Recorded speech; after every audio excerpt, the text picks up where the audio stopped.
Good morning, Penn State fans, wherever you are here. This is a Monday morning for me, Max Ralph, and Johnny McGonigal on the Blue White Breakdown here on PennLive. It's almost game day, Johnny. We are one day away from the Fiesta Bowl, Penn State and Boise State. It's going to be a fun one. Penn State has some pretty good history in that bowl game. 7-0, I think, is the number all time. Last time they were there. Saquon Barkley and Trace McSorley against Washington in that game. It's a barn burner. I don't know. We're going to talk about it today. Maybe we're expecting another one against Boise State. You'll have to find out. But should be a good game, like we said in our previous podcast. If you missed it, Bob Flounders and Joe Hermit are down there in Arizona for the PennLive crew. But Johnny, a little check-in this morning, and what are we thinking? Doing well, Max. I'm doing well. You mentioned Penn State's history in this bowl game. Boise State has some history too. Statue of Liberty, right. and all that goes into it. So some of the best bowl game memories in history have come in the Fiesta Bowl and have come via Boise State and Penn State. So maybe we'll get one or two more on Tuesday night, New Year's Eve, when these two teams kick off at 7:30. In the CFP quarterfinal, with a spot in the semifinal on the line to play either Notre Dame or Georgia. I'm just excited for these games, Max. We'll be watching from home while Bob and Joe are out in Arizona. They'll have a lot of that covered in terms of post-game interviews and all that kind of good stuff. And we'll be providing coverage as well. Our thoughts, observations, takeaways from the CFP quarterfinal and potentially a trip to the semifinal for Penn State. So very much looking forward to Tuesday night, and then the whole slate of games on New Year's Day. Can't beat it. Yeah. Well, let's get into the game a little bit here, Johnny. I think this is a fascinating matchup for a lot of reasons. I mean, it really starts and stops with Ashton Jeanty, who we talked about a little bit at length in our previous podcast, but Penn State's obviously going to have to stop 30 plus carries from him, the Heisman runner-up. I do think, though, where you maybe see a difference, or at least where I do, compared to the SMU game, where, SMU was just coming off of being a group of 5 team. The ACC was not great this year. Boise State is a group of 5 team and handled the Mountain West fairly well. Not a ton of hiccups, and played Oregon well early in the year. I think maybe where you look at a difference is at the quarterback spot, where Maddox Madsen is not turning the ball over this year at a high rate. And Kevin Jennings, heading into the game last week, had been struggling with it. And that obviously reared its head in a hostile Beaver Stadium environment. I mean, Kevin Jennings' 3 interceptions were just total backbreakers. SMU couldn't move the ball at all when he's giving it away like that, and it completely changed things. So I think if you're Boise State, you have to start with eliminating the big momentum shifting plays from your offense like that. And I do believe, Johnny, if you want to start here, that Madsen maybe gives Boise State a better chance to win than Kevin Jennings does, despite how dynamic Jennings is as an athlete. Yeah, there's something to that, and the turnover issues as an update, as Microsoft Teams tries to do an update on me in the middle of a podcast. Good timing. All right, we're good. Good timing. We're in the clear. We're in the clear. This is also an update I've been pushing off as one does, for weeks. So of course.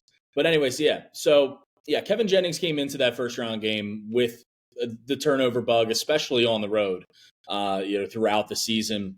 And that reared its ugly head for SMU. And they took full advantage with 3 interceptions, 2 pick sixes, and really put that game to bed before Penn State's offense even got going. At least it felt that way. Maddox Madsen doesn't turn the ball over. The guy's got 22 touchdowns and 3 interceptions this year. It certainly helps when you're working off play action with Ashton Jeanty, the best running back in the country, going up against Mountain West defenses.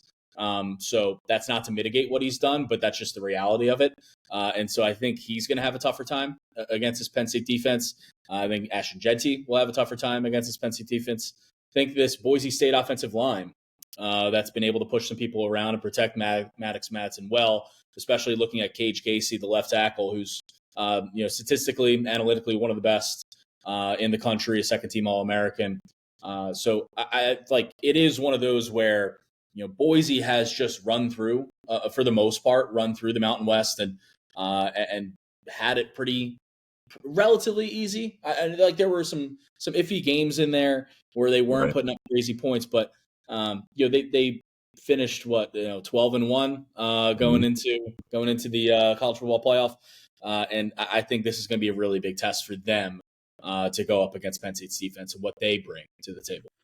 Yeah, I think there's an aspect of this too, which I felt was interesting hearing from Boise State offensive coordinator Dirk Cutter, who has some pretty significant experience in the NFL.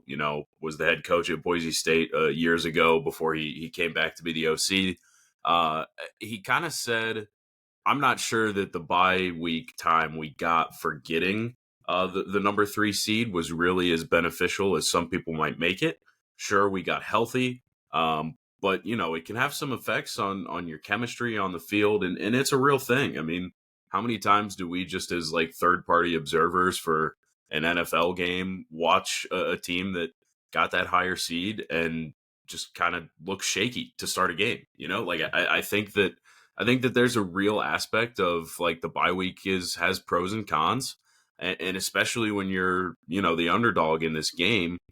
A slow start is not going to be a good outcome. I mean, we literally saw it last week, or I guess a week and a half ago, with SMU. They were underdog and got off to a slow start and just never had a chance to come back because of the pick sixes and just the momentum that Penn State took over. So I think that's an interesting aspect here. You brought up the offensive line. Tons of talk about Cage Casey this week, who is Boise State's left tackle. He's obviously going to have his hands full with Abdul Carter and Denai Dennis Sutton, but I haven't seen anybody outside of maybe Oregon, not even Ohio State, really. I would say control those two guys for the entirety of a game. I don't see it happening again this week. I think that they will have significant impact.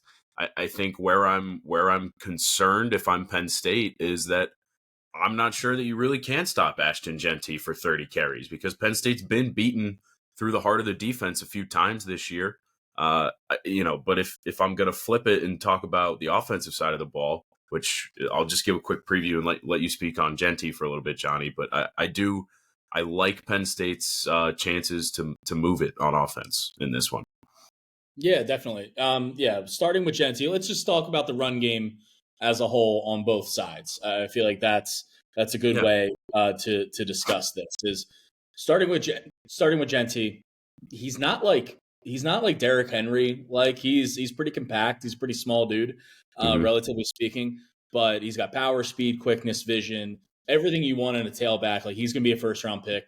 Bucking the trend of first round running backs like for a reason. He could be a top 10 to 15 pick in the NFL draft. I mean, his breakaway speed is great. His yards after contact are way, way, way above anyone else in the country. The guy is like 1,900 yards after contact this season, which is absurd.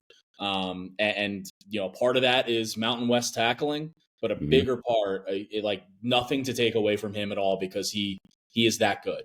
So Penn State is going to have to be that good and not just corralling him, within the box, within 5 to 6 yards, but making sure that those, 4-yard runs don't turn into 40-yard runs because they can with him very quickly. So on the flip side, though, with Penn State's run game, I think there's a real opportunity here for Nick Singleton and Katron Allen going up against a Boise State defense that is arguably the worst tackling team left in the playoff and one of the worst tackling teams in the country this year. Their tackle rate was very, very bad. And so really, if you get past a dangerous front, which, Boise ranked 5th in tackles for loss this year, 2nd in sacks, so they can cause some chaos and disruption in the backfield. But if you get beyond that, man, you're running. And so I think there's a real opportunity for Nick and Katron, and then even in the passing game, Tyler Warren to bounce off a couple tackles and keep going to create some explosive plays. So, it could be a back and forth game. Like we talk about a game script here. Like obviously Boise State would love to be able to run it with, Jeanty 30, 35 times if they want to, or if they can. If they get in an early hole and have to throw more, maybe that isn't an option for them. But I do think this game could have some elements of a back and forth, scoring, and especially early at least until both defenses get settled down. Yeah, I'm with you. The tackling point was one that I was gonna make if you didn't. And just to further it, always take PFF with a grain of salt. It is fairly subjective, but it's usually a good starting point for some things like this. Boise State is the second worst tackling grade in the country, 43.6 on a scale of 100, and the only team that was worse was Southern Miss, who went 1-11. So take that for what you will. Boise State really is not good at tackling. Their secondary is not big, not able to really lay the boom in the way that some Power 5, Power 4 secondaries can do so in the run game. Thank you, big AJ over there. But no, it's a thing in like Penn State's running game. We talked about it at length on the last podcast. It's hitting its stride right now. This offensive line is building some chemistry. They're athletic. They're powerful. They're doing all the things Andy Kotelnicki wants them to do. And Nick Singleton and Katron Allen are healthy and just crushing the opponent on the ground lately. It's gonna be. I look at this. I do think that Boise State has a leg up in the sense that they're productive defensive ends in that pass rush, in the tackles for loss department. They have size. Like that's an important thing. Both guys are 6'3", 245 and 270 on them, I think. And that's like, sometimes I look at the lower competition that has these stats on the defensive line and I say, okay, well, they could be undersized guys who are just a little bit more talented and haven't played difficult offensive lines to this point. Sure, they've probably played weaker offensive lines, but they do have the size.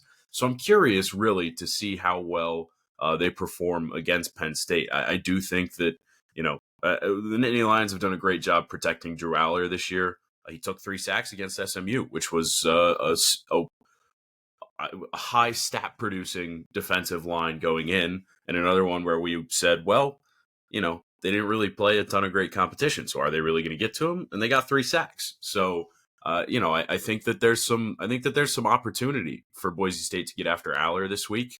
But I do think it's important to remember that he did not play well against SMU, and Penn State still scored 38 points. I think that's important to keep in mind. And regardless of what Boise State is able to do in the pass rush, I think Nick Singleton and Katron Allen are probably going to dominate this game.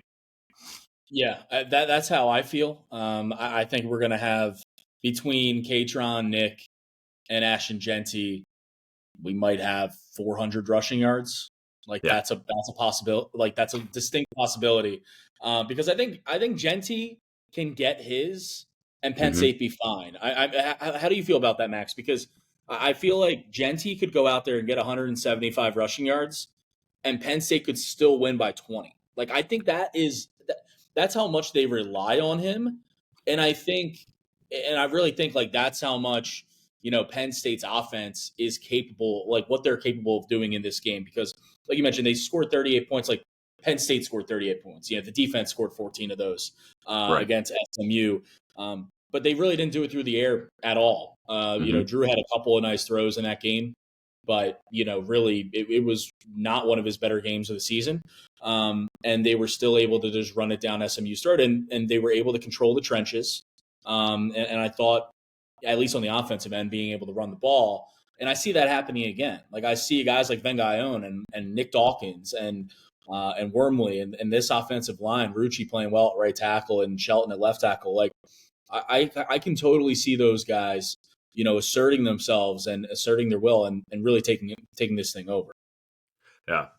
I want to say this about Jeanty before I forget again, and this might really be recency bias, but a guy who I was watching this weekend in the NFL that his body type kind of reminded me of was J.K. Dobbins with the Chargers. And Dobbins had a really good game on Saturday.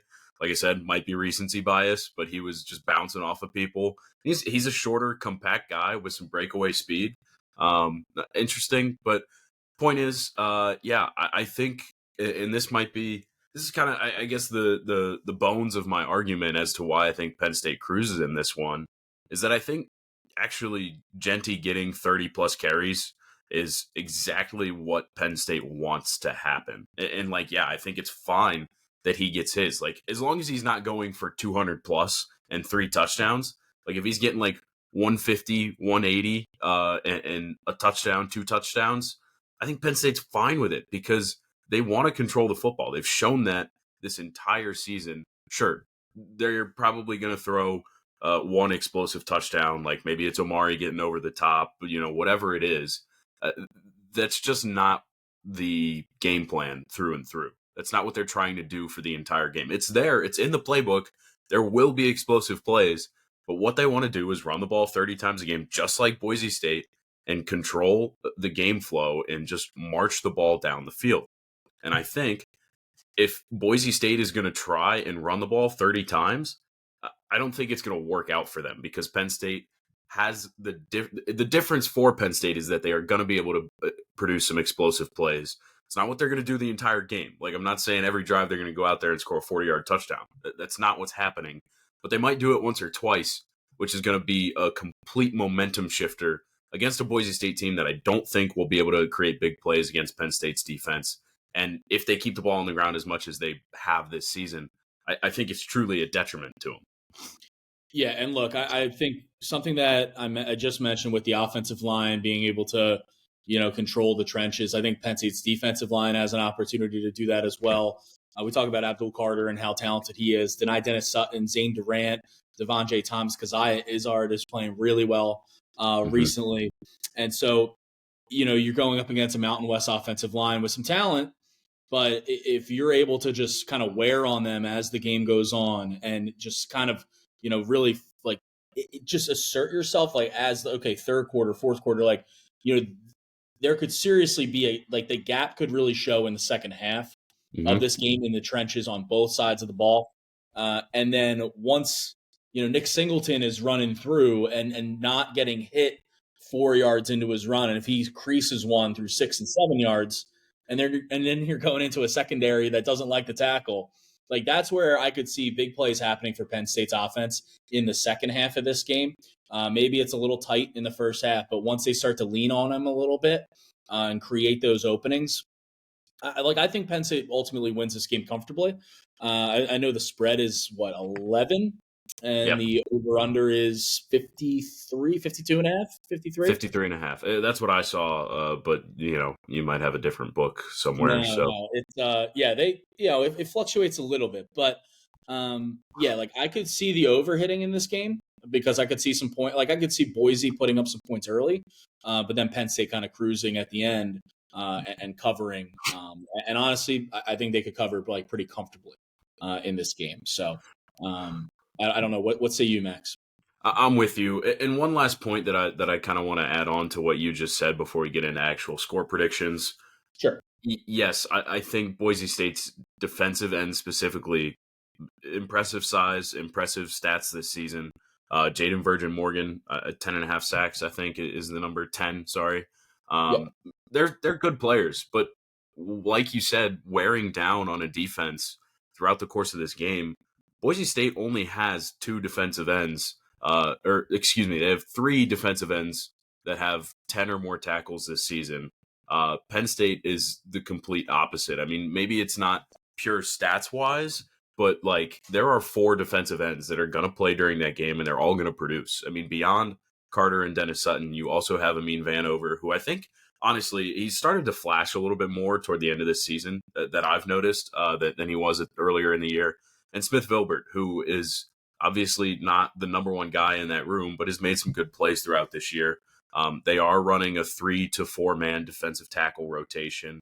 I just simply don't think that Boise State has the same level of depth, especially on the defensive line. And with the way that Penn State has grinded games out here as of late, I do really think that is going to make a difference. I appreciate you bringing that up. But Johnny, let's do it. Let's get into scores. Like you said, it's 11.5 the spread in favor of Penn State. It's 53.5 is the over under. Penn State is a big is a big favorite. I mean, it is. It's interesting to be a 2-score favorite in a playoff game, but it's even funnier because Boise State is the 3 seed and Penn State is the 6 seed. There might be some questions about whether we should have these automatic seeds. I think that's a discussion for another day. That's probably going to happen throughout college football. But just lay it on me. I mean, what do you think? Boise State was wearing the "Please count us out" shirts. Like they're being counted out. Are you counting them out? I am counting them out. Yeah. Penn State 35-17. I think this is ultimately a pretty comfortable win for Penn State. I think Jeanty gets his record. He needs 132 rushing yards to surpass Barry Sanders' single season FBS record.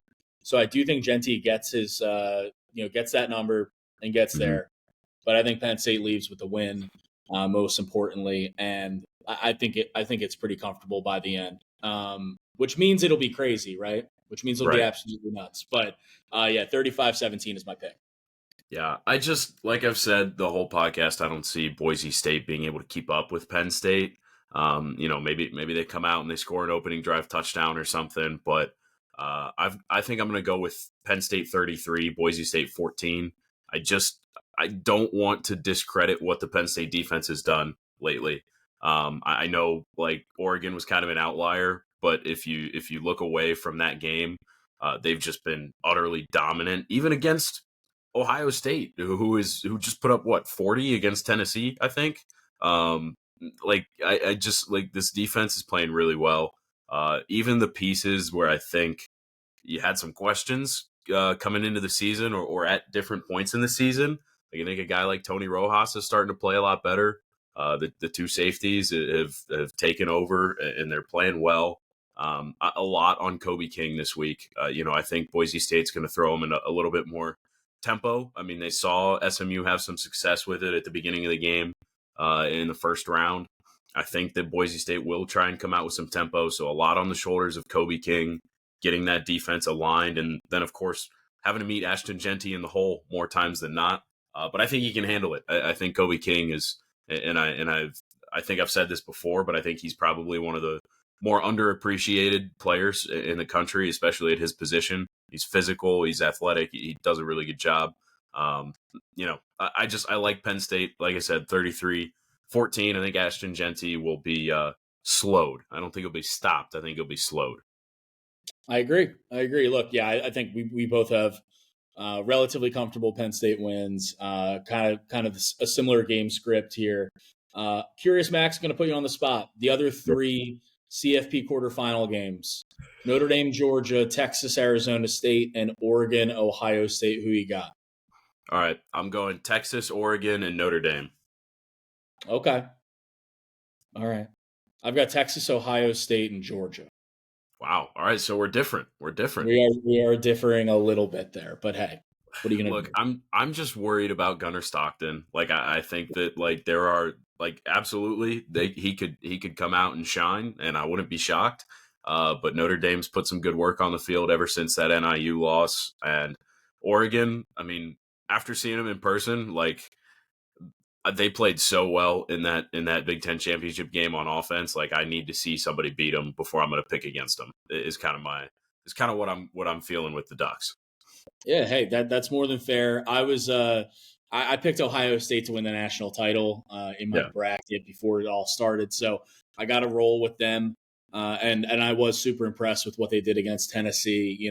Oregon's a much better team than Tennessee, but hey, if Will Howard slid like a second sooner, they probably would have won in Eugene, and we're talking about a different season. But super intrigued, super excited for those games on New Year's Day. Starting off, I think, with Texas, Arizona State, and then we get Oregon, Ohio State at 5, and the night game being Notre Dame, Georgia. So super excited for those games. But I'm sure while we're watching those games, we'll be writing, looking back at the Fiesta Bowl on New Year's Eve. Very much looking forward to that game, obviously, as well. And Max, looking forward to it, man. Yeah. And you and I both like Penn State going to Miami for the national semifinal. We'll see if it happens.